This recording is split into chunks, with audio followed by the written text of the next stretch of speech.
Hi, I'm Mayor Donnie Tuck. Over the last couple of days, we've received a number of inquiries from citizens concerned about the coronavirus and the city's response to it. I want to assure you that we are taking this matter very, very seriously.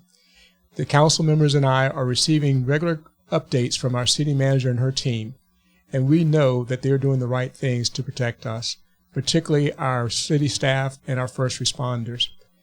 We recognize that we have a number of activities that are coming up, and there's concern about individuals being in close proximity to each other.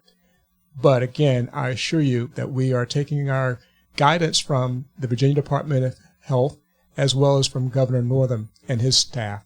So with that, I'd like to ask our city manager to tell you specifically what we are doing. Yes, we in Hampton have had an emergency management team working on the coronavirus for a little over 2 weeks now. When we first started to get word that the virus was likely to reach a pandemic scale, we pulled out our plans. We have practice plans that we had looked at in the past when we were concerned about other potential pandemics. And we dusted those off and we started working them to make sure that we would be ready for whatever came our way, whenever it came our way. One of the things I want to share, and the mayor mentioned it, but I want to echo, is that we're taking all of our guidance about timing and making key decisions from the Virginia Department of Health. And that's really critical because while you are seeing at home on your television sets or online reports about what may be going on in California or New York, and you're seeing big decisions being made to close events or cancel different forums, those are being made in places where the virus is already broadly spread amongst the community. Here in Virginia to date, the cases that have been identified have been all travel related, meaning that those who are ill have picked up the virus from being in travel in countries or locations that were already impacted.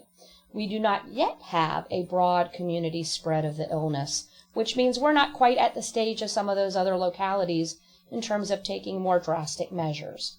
Now, that doesn't mean we might not get there, and so your city team is planning for whatever decisions need to be made at the proper time. So, some examples of the things that we have been doing.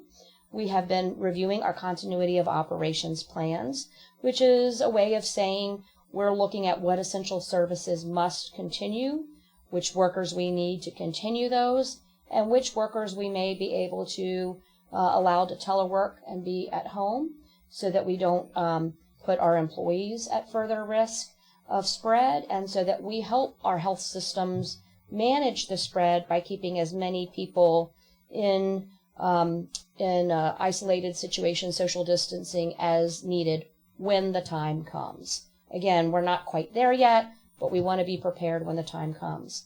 Our first responders have worked to develop a protocol that we've already started to implement with our 911 dispatchers, where when a person who is ill and experiencing upper respiratory symptoms will get additional questions asked by the 911 call taker. That is so we can be prepared when we arrive.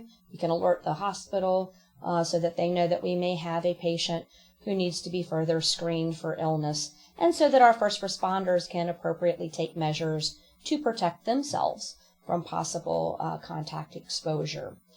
We are increasing our sanitation of all of our facilities so that our employees and our visitors alike can be assured that the spaces they're visiting or working in are clean.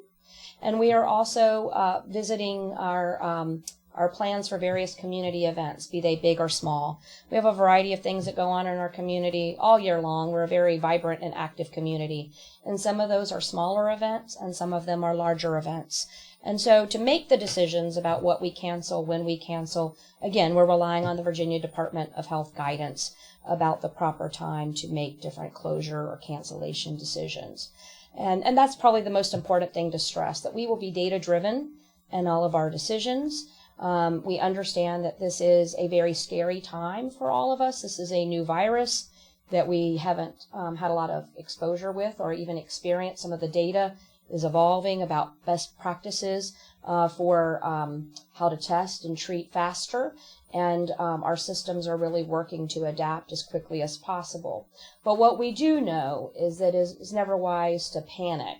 It's always best to be data-driven and to follow the cases as they evolve in our state. So that is why we rely on the Virginia Department of Health. They are confirming for us on a daily basis the number of cases that are in the state, in our area, whether they're travel related or community spread, and then we use that data in that internal team to make decisions that will protect us all.